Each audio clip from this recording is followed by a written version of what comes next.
Hello and welcome back to another episode of Uncover the Human. We are joined today with our guest, Sean Daly, who is here to talk to us a little bit about servant leadership. Welcome to the podcast, Sean. Welcome. Thank you for having me. I'm very excited to be here.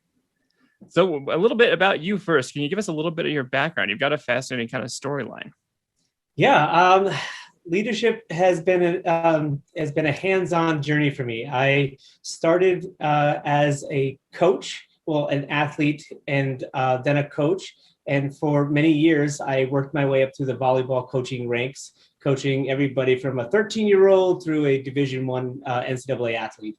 Once I moved out of there and I moved into college athletics administration and managed multiple teams and their budgets and their travel and all the personalities that go with managing coaches and their needs and desires. And then which is fascinating. It's always a fun adventure because every coach feels like they are on the top of the pyramid, and their world is the most important world. And lots of pyramids. Lots of pyramids. And I will say this: I don't blame them for that. It's something that as a coach you live in such a silo that it becomes your reality, and the only thing that you look at is you look at other people's realities infringing on your reality, right?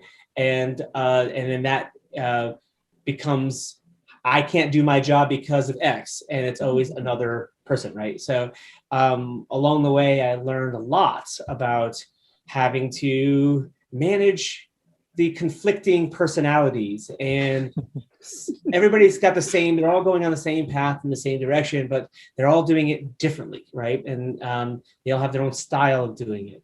And so getting consensus has always been a challenge, because in athletics and sport, there's definitely a pecking order of who is more important than others. I mean, when I was coaching at Division I won't say which university it was, but let's just say it was a Final Four men's basketball type university. And it was, I remember the head coach of the men's basketball team just coming to my office one day, and I looked up and I was like, this is you, and you're in my office. And you should have summoned me to your office. I'm volleyball and you're men's basketball. Like, you make millions and I make 25 grand. And I have candy on my desk. Yeah. But he was the kindest man, and he said, "Look, I know that I can just say we're going to do this, but I'd like to talk to you about switching practice times and and can you help me out?" And he was the kindest guy. And it dawned on me that just because you make a ton of money and you have granted power, right, or perceived power, you don't necessarily have to use it, do you? What a concept. Right, what a concept. You can actually meet people in their space and talk to them as their equals to you, you know? So that was a significant turning point in my kind of understanding of how people at high levels of executive power wield said power, you know? After coaching and athletic administration, I moved into faculty, and again, same situation, but different context. I'm managing a program. I have 2 or 3 part-time faculty underneath me that I have to make sure I manage their expectations and keep them moving forward in terms of their own development, as well as just their overall happiness, because I really want them to be there. But in our department of the college, there are 7 full-time faculty, each one of them in their own program, or a couple of them with shared programs. And so now, again, we're going back to the situation where we've got this competing ideas and competing goals and agendas and things like that. And we have to figure out how to create some cohesion amongst all of this. And I like to say, like in hospitality, when I am a hospitality professional, I see 20,000 people, right, at an event.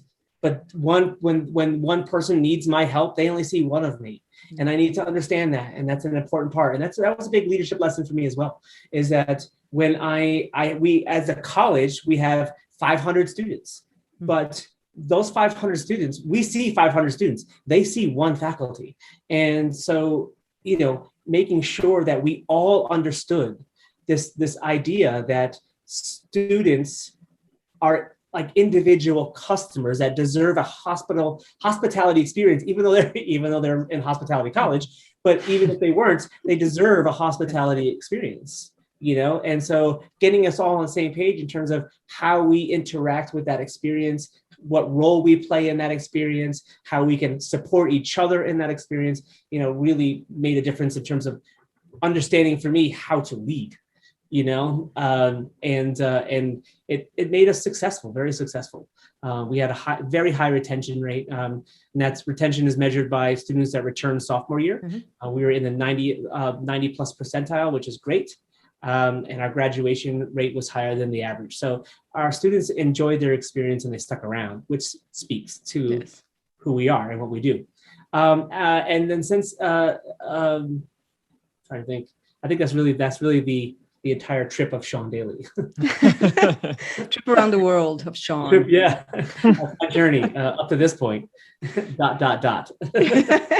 It's interesting you bring up you brought up a pyramid right off the bat, like the idea that so much of sports is a pyramid. Also very much at least stereotypically understood that a lot of higher education tends to be kind of this pyramid structure, like tenured professors and adjunct professors, etc., within the professorship as well as the kind of faculty. And I think pyramid's a great way of putting it, because that is kind of the way the population goes. To your point, you've got one faculty member with like 500 students. And so the population is this pyramid, but the way it's experienced is exactly the opposite. You've got people experiencing one faculty member at a time, one thing at a time. Every student is experiencing that. And it's interesting you bring up the term retention as well, because that's another big one that comes up all the time in the corporate world. We want more retention. We want more engagement.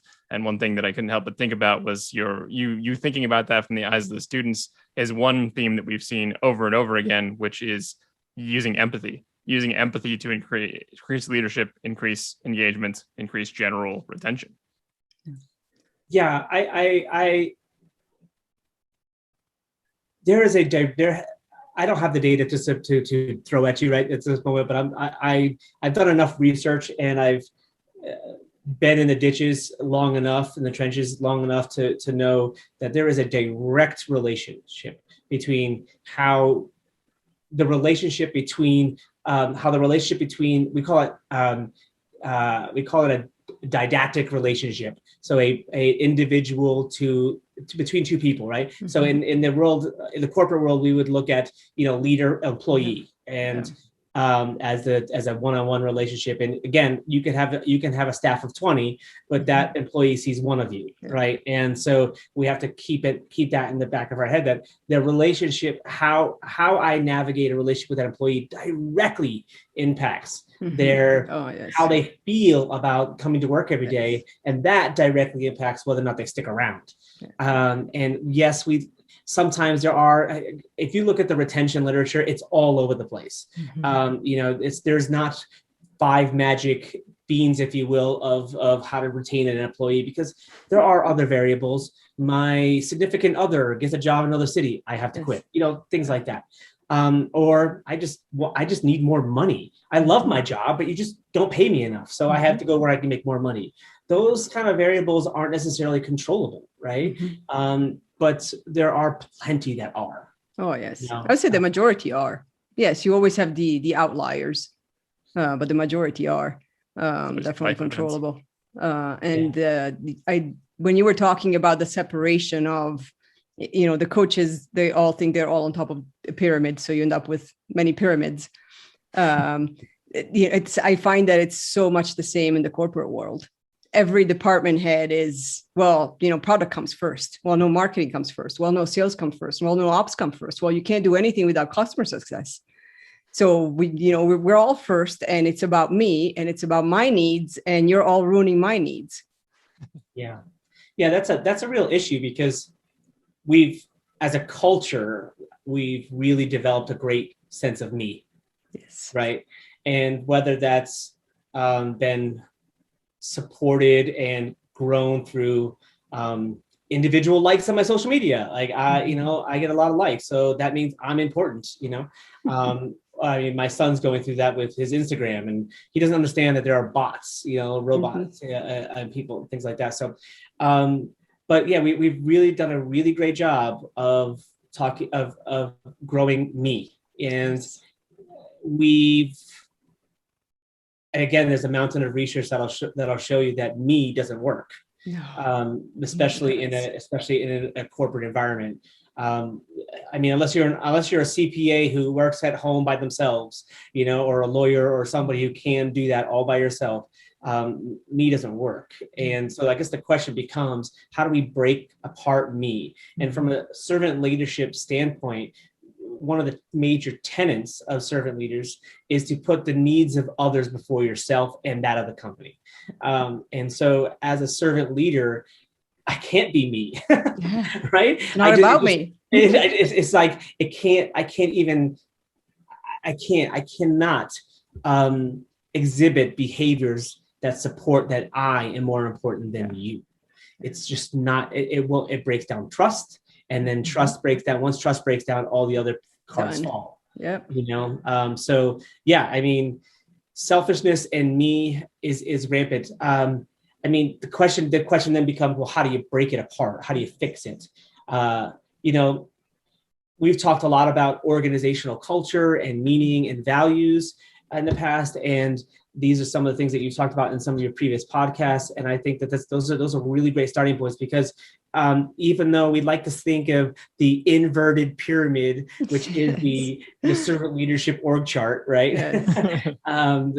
The operations people are so much more important than the C-suite. But at the end of the day, it's still C-suite that trickles down culture and values.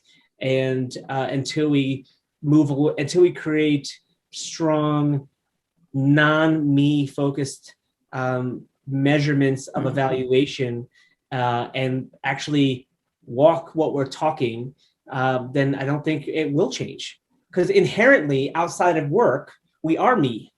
So why wouldn't we do it in work? Especially when me versus Joe and then Susie over here, and we're trying to battle out for who's going to get a raise or a promotion or something like that, or just keep my job.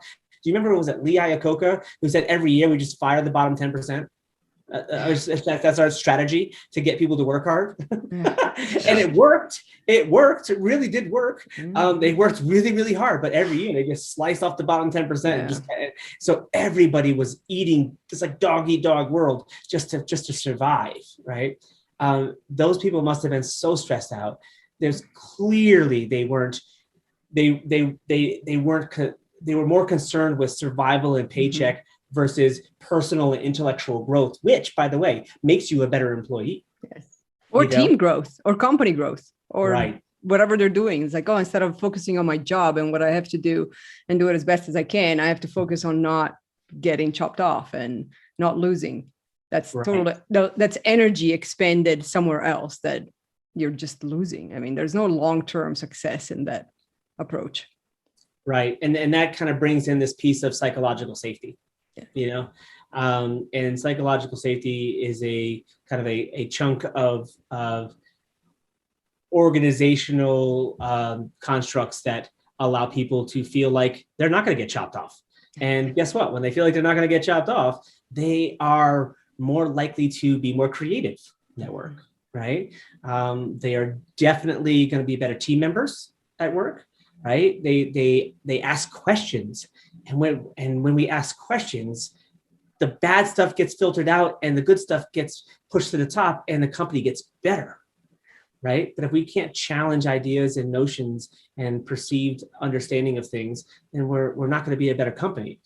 Again, if you're a servant leader, you're focused on creating an environment where, as a leader, it can't be about me. I have to put your needs above mine. But we also know that another tenet of servant leadership is that I should be inspiring and getting people that I lead to also exhibit servant behaviors to their team or to each other. So it's either, it either trickles down again or it continues amongst their colleagues. And that is I lost my train of thought there. Sorry about that. So, okay. I was talking about this. Okay, so yeah, the trickle down. Sorry, guys. So you have employees as a tenet of servant leadership. It's my job to inspire others to also serve others, and that kind of culture really is psychological safety. And if we're all helping each other get better, right? If we're my fan just went off. If we all are thinking about helping each other get better, you guys heard that old term, the rising tide that floats all boats, It's a really interesting notion, but this is what we're talking about. Everybody wins. Yes. And guess what? The company wins too, because we're more productive. We spend less time on hiring and firing. We don't get sued by our employees, right?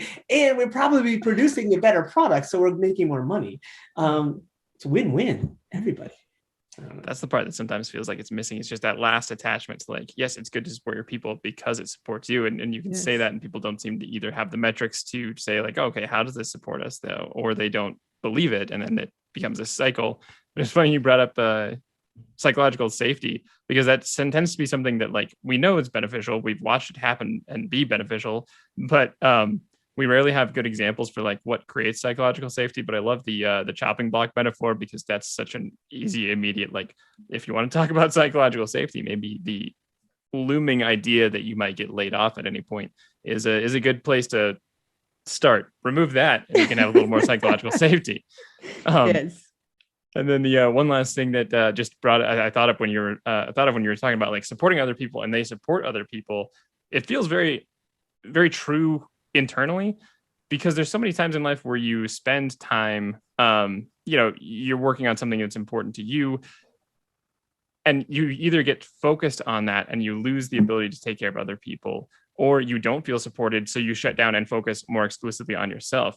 And I thought that was a good point you brought up, just of how it trickles down. If you're supporting other people and they feel supported, they're not going to be as defensive, and they then turn that around, and then everybody gets a little less defensive. You can kind of enter that cycle both directions. You can lower the walls all around, or you can start raising them for everybody.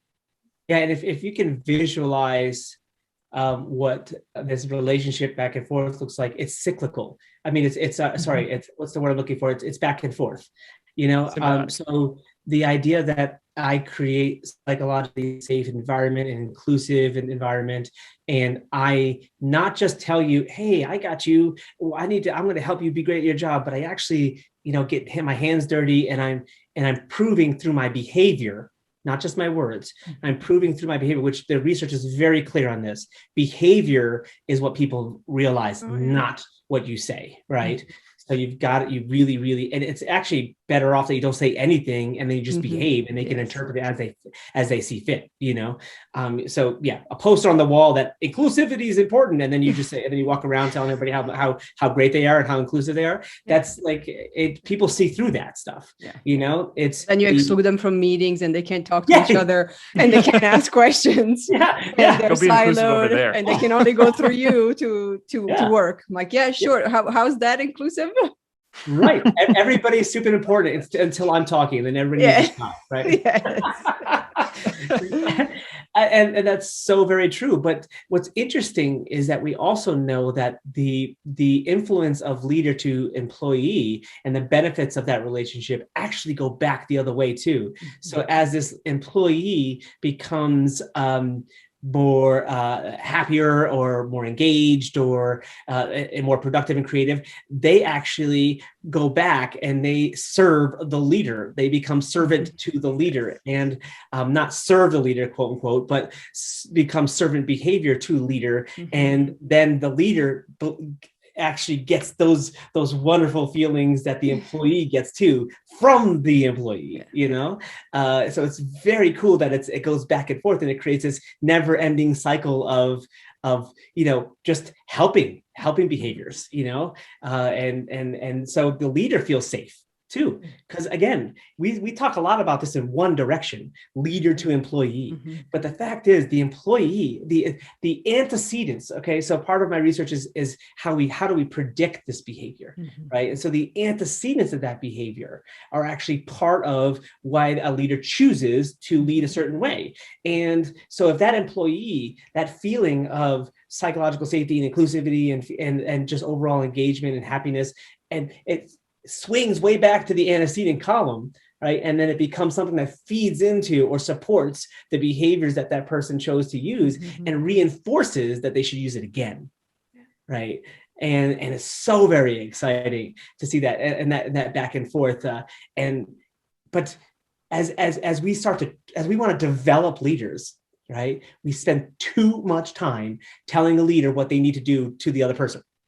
And we don't spend enough time telling the leader, not telling the leader, but exploring with the leader why one leadership behavior is better than another, and what's going on behind them in terms of the flow of behavior, so their antecedents, why those factors, how they can manipulate or work with those factors so that they feel comfortable being a servant leader.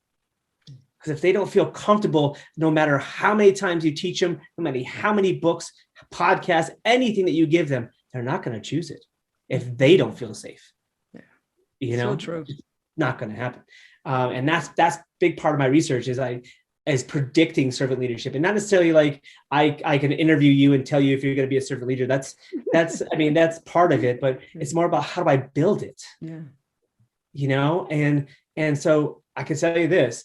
If a leader doesn't feel safe to do what they need to do in order to connect with people and work with them, they won't choose the best. Lots of leadership models, and they're all good, but they won't choose servant leadership. I can tell you that.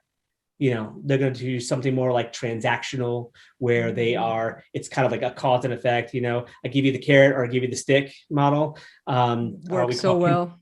Yeah. Well, contingent rewards, another one, or transformational, where they're like the super charismatic. I give lots of speeches and everybody believes what I say, you know, and sure they do. and then I leave and then I expect everything to be perfect. And so yeah, at the end of the day, I love the cycle that goes back and forth.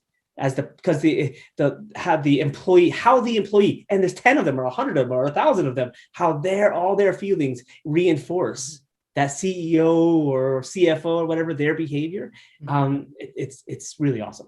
Sorry, that was a bit of a tangent. No, not at all. A rabbit hole, I should say. I love it. No, that's exactly honestly what we specifically kind of want to do on this podcast, is get to the human portions of this, and that idea of social reciprocity, where if you've helped me, I feel more safe, I'm helping you. That is such an innate characteristic of humans. We're so good at registering when people are helping, feeling that need internally to be like, I have been given a favor, I should return this, or whatever it is, feeling that safety, encouraging that safety. It's such a valuable portion of the fact that we are a social species, and one that we don't really harness, I think, nearly enough. Yeah, I love that you use reciprocity in there. Robert Cialdini, famous psychiatrist, he looks at all these how we influence people's behaviors, right? And there's all these different methods that you can use to influence people and kind of get them to do what you want them to do, you know. But reciprocity is number one, and he says we have ingrained in our genetic code almost, because of just thousands and thousands of years of this behavior, that if I do for you and you don't do something in kind back for me, then I am kind of considered a social mooch, if you will, like someone who just takes and doesn't give, right? And we feel guilty about that almost instantly. So it's like something as simple as I open a door for you and you're a total stranger. Like you don't expect me to run back and you open the door for me. Like, that's not going to happen. But you might look over your shoulder and say, is there somebody else coming? Yes. You know, and if there's not, then you don't have to feel guilty about it. But there is, and you shut the door real quick. Sorry, you're on your own. Right? Yeah, I mean, people will literally look at you and be like, who is this person? That's not nice. Because you're right, we as a society or as a social being, there are rules. to how we operate. And reciprocity is a big one. Mhm. For sure. It's also a big one if you think about what you were talking about earlier with like, you can't just throw inclusivity as a value on the wall, say that that's important to you, and then never live it out, because then that's where the reciprocity then starts to get broken. The social contract is broken of like, I've heard you say this is important, but I've watched you not Do make the this opposite. important. So then you don't trust what's on the wall. You don't trust there. Then like you start to enter the cycle the other direction of like, okay, well, I'm going to start stepping away now because it seems like we're not on the same ground. Yeah. Look, that is the hardest part about leadership is, again, we go back to you have 20, you're managing a team of 20. Well, you have, 20 sets of eyes on you at all times. You really do. This is something I learned years ago as a coach was, we used to, well, as a coach, I'm like, well, this is how you succeed. You do this, this, and this. And then I walk out of the gym and I eat McDonald's or I'm having a beer or something like that. And these are college students. So they're no slouches. And they stare at you and they're like, so why do I have to not have any alcohol? And I'm like, well, because I'm not playing. You are, and that doesn't matter to them. They need to be led by people who are exemplifying these behaviors. And not that it's not to say that as a coach, because you do have some granted power over them, play or don't play, be on the team, don't be on the team, things like that. Scholarship, non-scholarship, right? We have the power over our athletes. Blackmail, non-blackmail. Yes, basically it is. It really is. Although I will say this, just as I did, I worked with a guy one time who said, when I recruit athletes, and I worked under him, so I had to recruit people. He said, when we recruit athletes, you make sure that you recruit somebody who's going to be here for 4 years. And I was like, why? If they don't work out, we would just go recruit a different athlete and give them the scholarship instead. That's just how it works. He says, because we sit in family rooms with parents, we connect with these kids. And it's our responsibility to make sure that they come to college and they're successful at college, not on the volleyball court all the time. Volleyball court's important. Don't get me wrong. It is important. Yeah. So we give 4-year scholarships, not one, even though the NCAA scholarship is typically a 1-year scholarship. And it's just renewable and it just always gets renewed. But a lot of schools don't renew them if you don't kind of meet the standard. And he's like, no, if they have troubles outside of the gym, then we help them. We're here to help them grow up, and play volleyball and things like that. And I was like, whoa, this is a bigger job than I thought, but this idea of being able to walk the walk publicly, you have these eyes on you, and in the workplace, it's no different. I've seen it, and I've seen it in my own work. So-and-so complaining about so-and-so, oh, this person gets paid more than me and their title is more than me, and they leave every day at 3:00. I swear they're just going to play golf. I'm like, what do you mean? Like, maybe they got to go get their kids from school. How do you know? But the fact is, there's judgment, instant judgment, when somebody is higher in the ranks than you are, but works less, or you perceived that they don't work as hard as you, right? You don't know if they're at home until 2:00 in the morning working. You don't know, but this is your perception. And then that perception, because it doesn't get communicated, the whole other thing on communication, right? Because it doesn't get communicated, it gets bottled up and then it becomes gossip.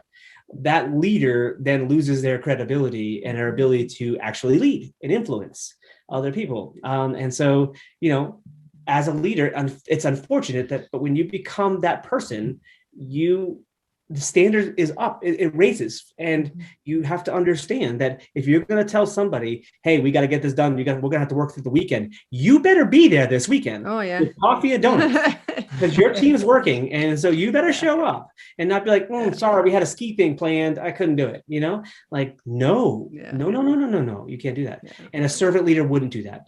A servant leader actually wouldn't say, you are working this weekend. A servant leader would say, hey guys, we're all going to have to be here this weekend. Let's roll up our sleeves and get it done. And that's what makes servant leadership so powerful. Yeah.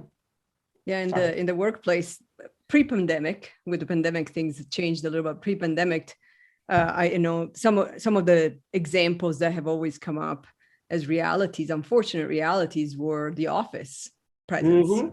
Is you all have to come here 5 days a week from 8 to 5. but I'm going to show up once a month whenever I feel like it. Yeah. That doesn't quite work. Or, we have a no vacation rule during these times of the year because we're heads down, but I'm going to go away and be non-reachable right before that. And the whole, like, I get paid more, or I work, until 2 a.m. every night, so I have the right to do that. That doesn't work either. No. There's a theory out there called leader member exchange theory, LMX for short. And it's an interesting theory around leader employee. Sometimes the literature uses follower. Typically, I think these days we're using the word employee, but it's not always an employee. So it's sometimes we use the word follower. But in the corporate sense, leader employee relationship and how the leader chooses who is in the inner circle, so to speak. And so if a leader says, I am working till 2 a.m. every night, and there's 5 employees who are like, I do too. I work till 2 a.m. every night. You see me, you email me at 1 a.m. You'll get a response. And they're constantly on the hook because this leader has this perception of being a gatekeeper, right? Of the inner circle of resources, whether it's promotion or extra days off, whatever resource you value. It could be money, it could be whatever it may be. Everybody values different types of resources.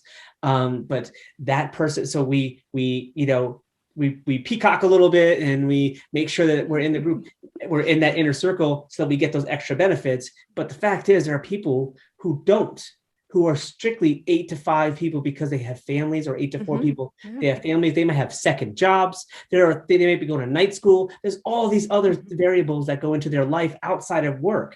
And the problem with most leadership is that we don't see people. We see subjects. I don't know the word. Resources. Yeah, we see resources, right? We see human resources, and these human resources produce little widgets, right? Yes. And they do their thing, and then they clock in, clock out, and I approve their PTO or whatever it may be, right? But instead, we have to see each person as this eclectic mosaic of variables of life, and the workplace is only one piece of the puzzle, and it's a very small piece of the puzzle. It's important, but it's the small piece. And as a leader, as a servant leader, you will spend time to get to know each one of them and know what their life looks like, because how we break through how the LMX theory, how this works is the reason we have this theory is we use it to educate leaders that they're doing this, because it's not a good thing. It's just because we can measure it doesn't mean it's a good thing. So it's not a behavior we're looking for. So when we use LMX and we identify it, we then go back and we can help the leader identify why they do those things, because it's usually like an unconscious bias. Yeah. And so we have to kind of dig into that, and then we can break that. And then those people who clock in, clock out, and just go home every day, who don't do the team happy hours and all that kind of stuff, they can reap the rewards of their hard work as well, and as they should, because they're good at what they do, not because they hang out with the leader. Because they respond at 2 a.m. when you email them. Yeah. So the big thing here is when we're trying to avoid leadership styles or behaviors that see their employees simply as a means to an end, and not as this organic kind of constantly changing dynamic environment of people, and so I would just say, a big takeaway for a servant leader is, if you are going to put their needs above others, that goes back to that first tenet that I said, then you must know what those needs are. And those needs are going to be different for everybody. and so don't like get caught up in some weird assumption that everybody's needs is money, or title. Like my job loves to give people titles. And I always said to my boss, look, I've got a family and we're a single income family. So I don't need a title. I need a raise. I don't need special parking spots. I don't need a newsletter high five. I don't need any of this. I don't need a shout out at a meeting. I don't want any of that. I don't need any public acknowledgement. I need you to give me $5,000 and let me take my family on vacation. That's what I need. That's I'm such a very good vocal one. about that. That's a great example because not only is money an easy one to default to if you don't bother to evaluate people's needs, it's easy to do money, or just to assume something like a high five in the newsletter is kudos enough and we're done now. Like, yeah. But I think there's also the power of not assuming that someone else's needs A are the same between people, or B are similar to what your needs are, and being able to accept that too. Because I know a lot of people who get very blocked. I'm like, well, this is important to me. Why is this not important to you? Like, well, But isn't that human nature that we would assume that our lens on the world is everybody else's lens as well, or should be? Yeah. We have that issue, whether it's societal issues. I mean, obviously we have, whether we like it or not, there are race issues in our country, socioeconomic issues in our country, political issues in our country. And one of them probably, I'm not an expert in poli-sci or social sciences, but I do understand human behavior at a pretty deep level. And I think that that's probably a pretty big block in moving us as a society forward, is getting people to break out of their own lens and see other people's lenses, or see the world through their lens, Yeah. Well, and the only way to understand that is to, ask. Yeah. Don't assume. Ask. What matters to you, Sean, or what matters to you, Alex, which will most likely be different than what matters to me. And it changes over time too. You have a family, things change when you don't have a family. You are, a 20 year into tenure is different from your first year in the job. So while, doing minion, for lack of a better word at the moment, work, when I was 21 or 25, the first time in consulting was something that I appreciated because I was learning. I may not quite appreciate that as much when I'm 25 years into being an expert. Yeah. That's I don't have any, I don't have a response. That's speechless. I'm thinking about like age as and maturity and naivete versus ignorance, and and mentorship. That popped in my head while you were saying that, and the importance of a great mentor, or your willingness to be mentored. I mean, I know my 25 to 30, that age gap, I was 10 foot tall and bulletproof, and I knew everything. I had a wonderful, wonderful mentor who I just would not let mentor me, and he kept trying and trying and trying.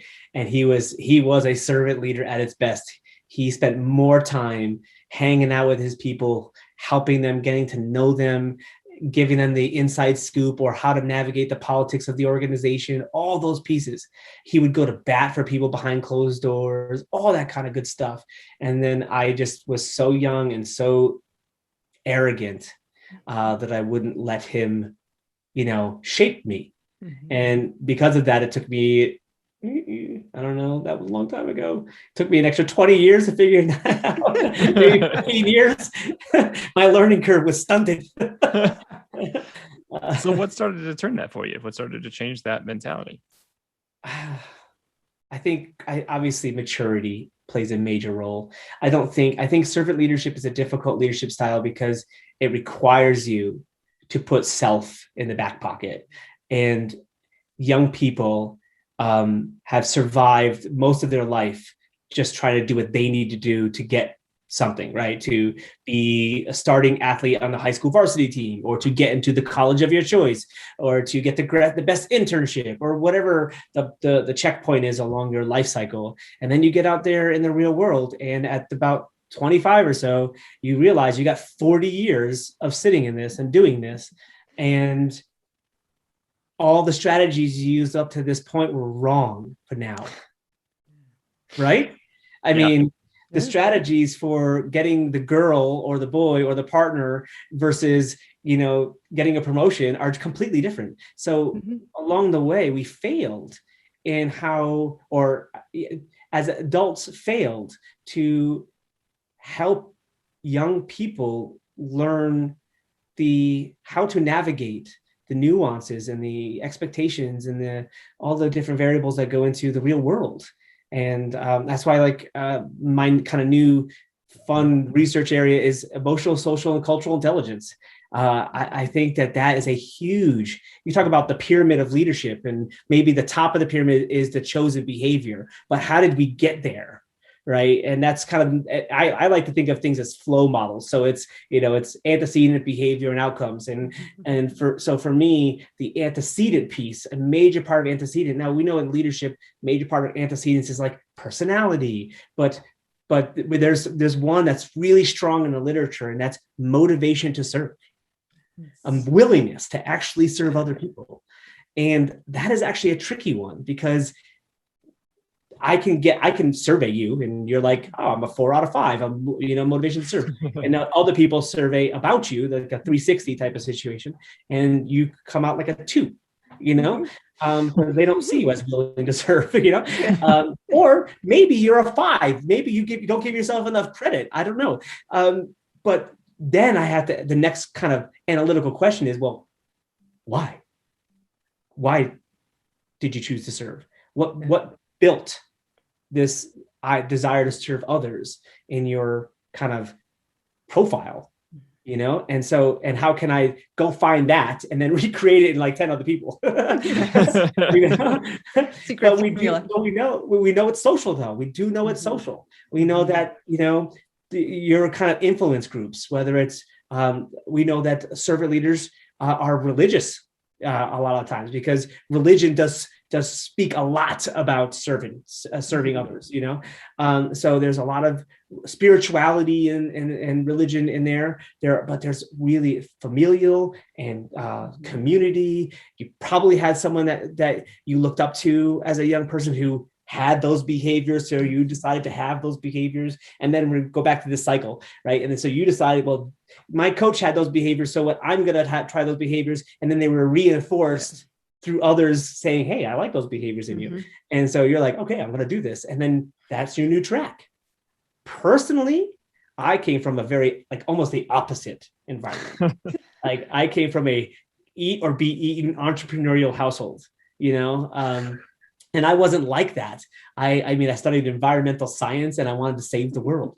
And my family used to call me a communist. and I just remember sitting at the dinner table and they're being like, and I would say, guys, let's talk about green economics. I don't think green is economical. I think it's cheaper to pollute. And my dad would look at me and goes, it's all about saving money. You're a communist. And I was like, geez, let's talk about psychological safety. Yes. I was like, okay, maybe it's not the way. So it took me a long time, because when I got out into the real world, I was like, I put up my dukes, and I was like, okay, I know exactly what it means to be tough and get out there and do. And then I realized that the reciprocation coming back to me was negative, not positive. Yeah. People weren't like high-fiving me for my toughness and my you're like, yeah, Sean, you're so yell awesome. at me one more time. Yeah, love it when you yell at me. I love it when you put me down. Interrupt me more. Let's do it in front of the client next time, just so we're on the same page. It was like, well, but I was like, but I'm good at what I do. Isn't that what matters? And they're like, no, actually, not all the time. We're gonna give this other person the job because they are maybe not as good at you as you, but we like hanging out with them more, And I was like, oh man. And then I went to graduate school, and in graduate school, I worked for 2 coaches. The first coach was a nationally recognized. He was on the USA volleyball kind of career track for coaching the national team, very important, right? And he had a huge ego, because he didn't play college volleyball or high school volleyball. He played soccer and then kind of fell into volleyball by accident, but just dove into it as an athletic coach and just managed his team, didn't teach his team, and just recruited the best athletes and things like that. And he won a lot. I mean, he's won 6 national titles. So he's very successful in what he does. But when people leave, they don't ever want to talk to him again. They're like, thank you for my national championship. I feel really good about my experience, but I don't ever want to play volleyball again or talk to you again. Right.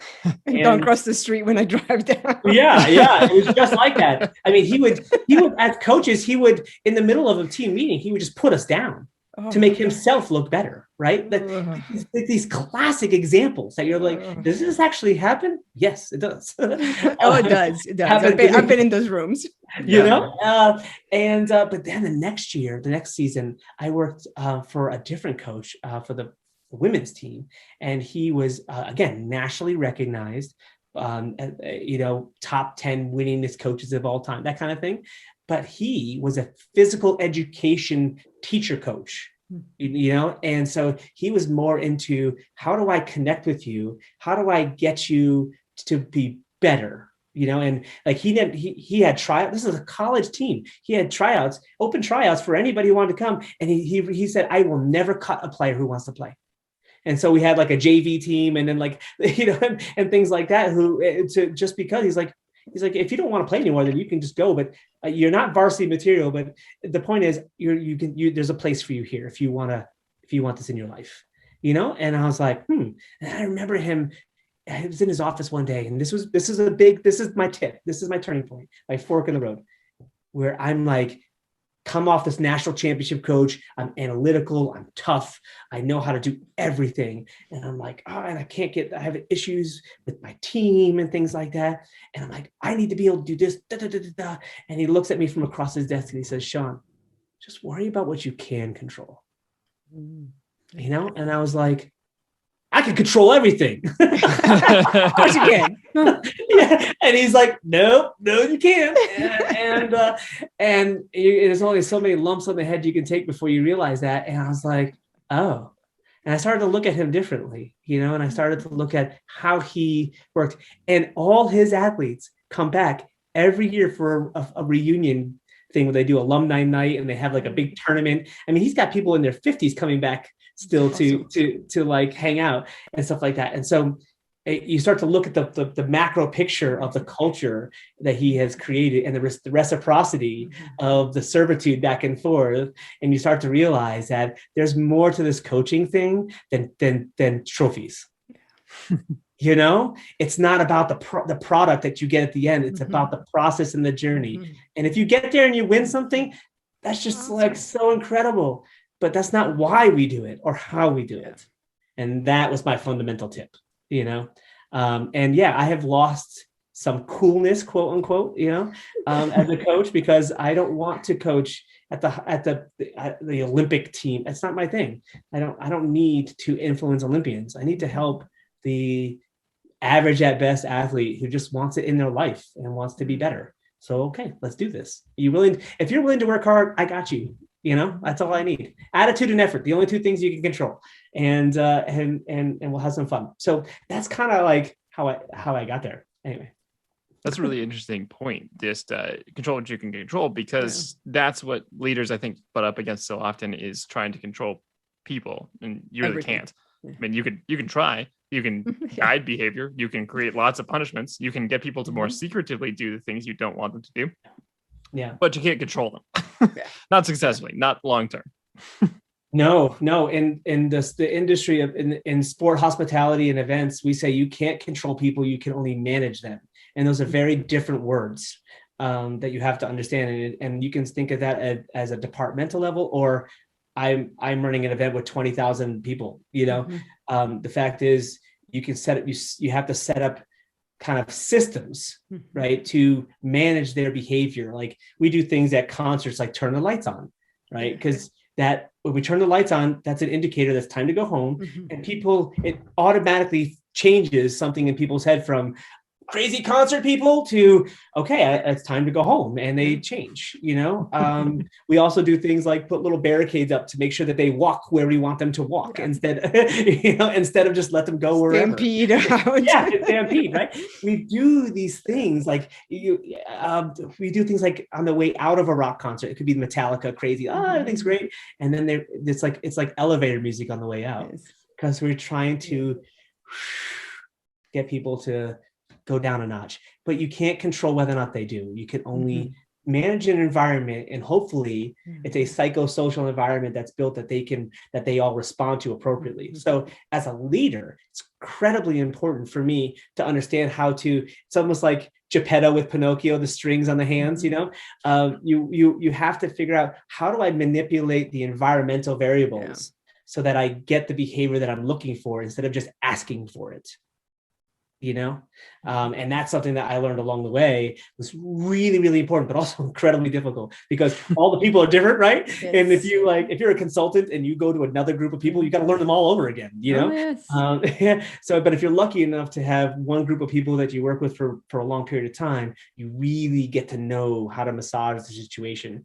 But it takes time, and kind of goes back to that reciprocity and that getting to know them and asking questions. When a student comes into my program, the very first thing I do is I schedule a meeting with them in my office. They're always scared. They're like, oh, there's this 18-year-old. Oh my God, there's Dr. Daly, and I'm like, no, I sit on the same side of the desk from them, and we go to lunch together, or we do something, because I want them to know that I'm not Dr. Daly, I'm Sean.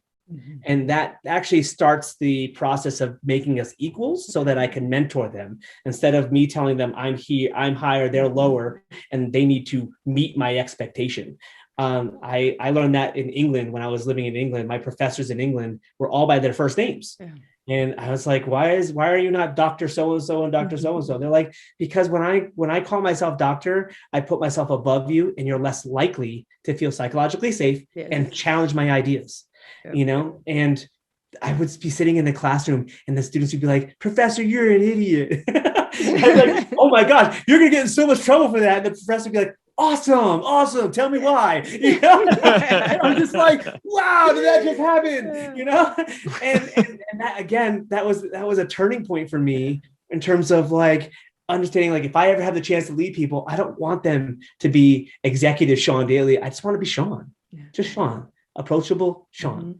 And so I had to do that with my students. Very first day, come, let's have lunch, let's hang out. And then the only question I ask them is, tell me your life story. How did you get here? You're sitting in front of me. Tell me how you got here. And they go off in all these different directions. And as a qualitative researcher, I try not to lead them on anything. I just kind of throw it out there and see what happens.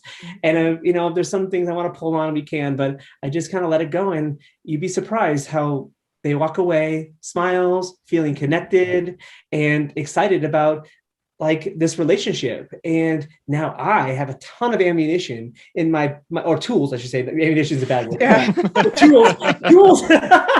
tools in my tool belt to help them get down the path that they need to go. Because I can see the hiccups that are going to happen, the pitfalls that are going to happen before they do. And I know, based on who they are and their life story, what's going to happen for them. And or at least I can predict a little bit of it. And then I can better serve them. And that's another piece of how I got to where I am. Wonderful stories. I had no idea I had so many stories. Yeah, wonderful stories. I actually, one of the things that I appreciated the most about where I went to college, which is Colorado College, if anybody wants to talk to me about that. But it was that first name basis. All my professors were first name basis. Not only, but I went to most of my professors' homes, because at some point during the block, because Colorado College works on block, but during the time of the class, we would have a breakfast, a lunch, or a dinner at their home, meet their family, see their living room, understand their humanness. Yeah. That's one of the things I love about Colorado College is that block idea, that block awesome. Curriculum.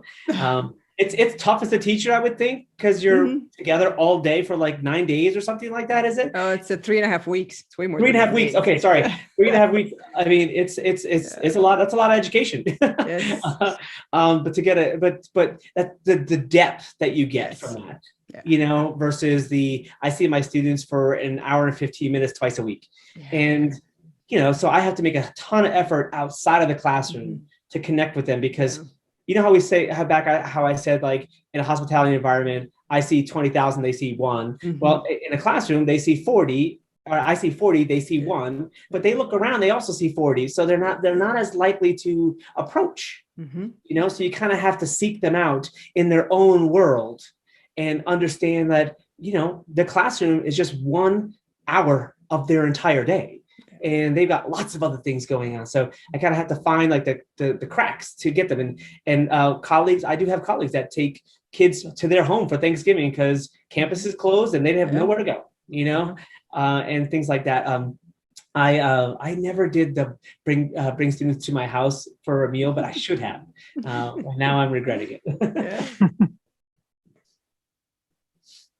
Well, I really appreciate you sharing all these tips on this. I think one of the best takeaways and one of the most core kind of concepts we've discussed kind of in different ways throughout this is really getting that outreach. If you can make that efforts to go understand somebody on their level, understand what that means, and spend your time coaching yourself to be able to use and again, not as ammunition, but as tools, use this information as to help guide people. It's a great way of thinking about it, like rather than thinking about this top-down control model or you know, just managing and telling people what to do, but how do you best help people to succeed?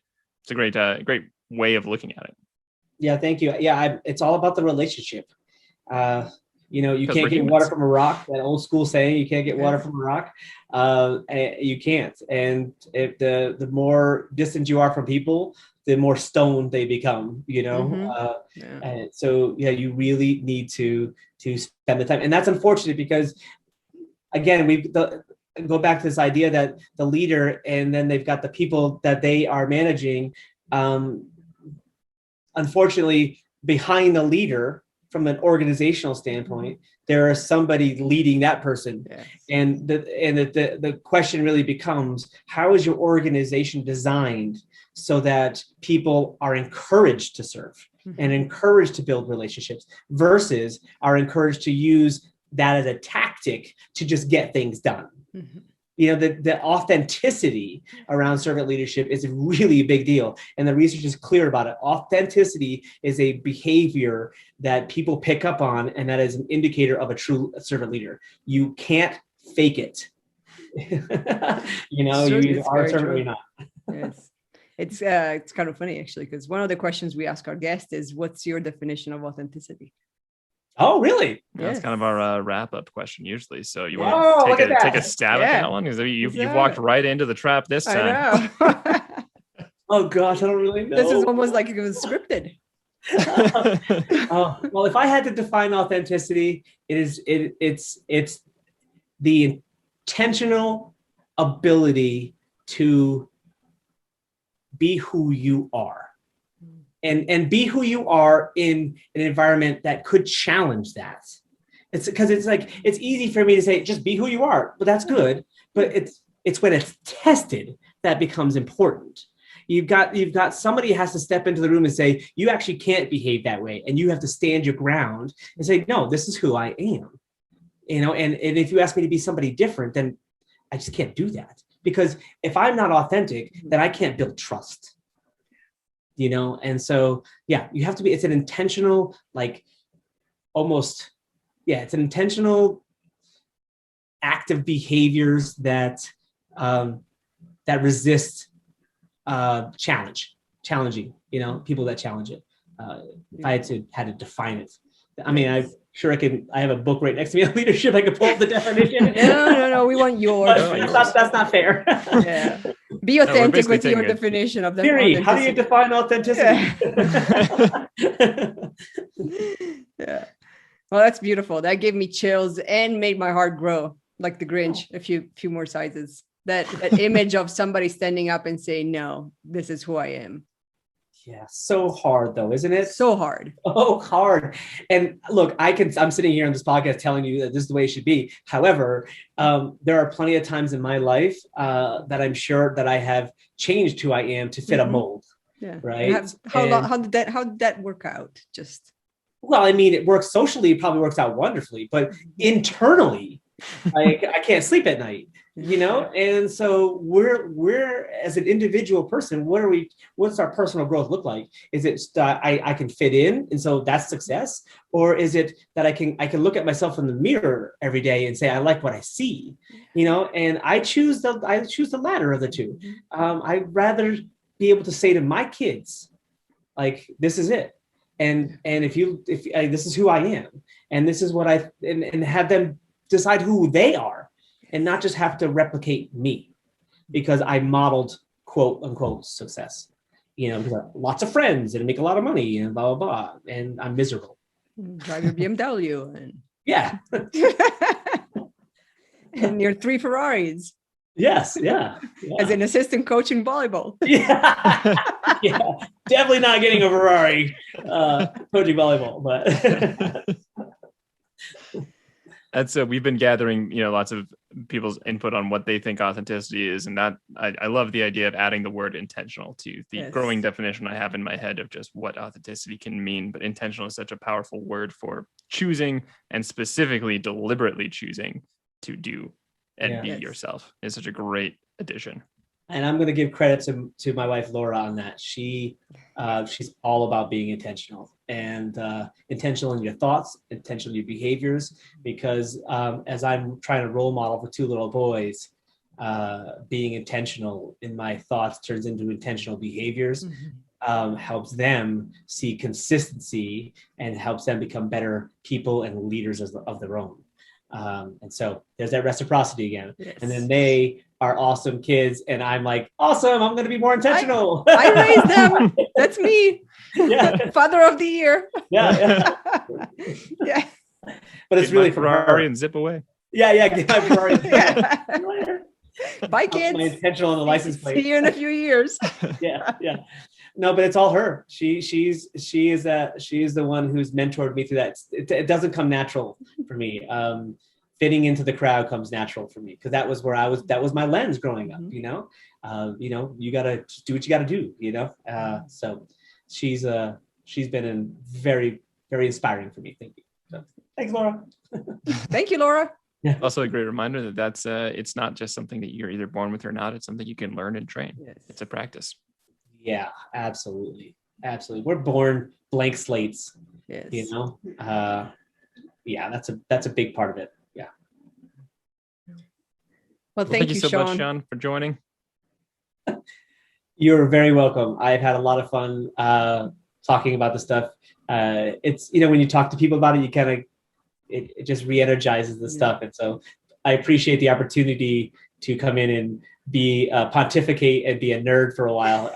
I'm going to go back out and go read some more because I'm excited now. Always welcome to, especially servant leadership. That's right. Definitely the type of leadership we subscribe by. Good. Thanks so much, Sean. And thank you, everybody, for listening. Hope you got a lot out of this. This is a great conversation with servant leader Sean Daly. Yes. Thank you. Thank you.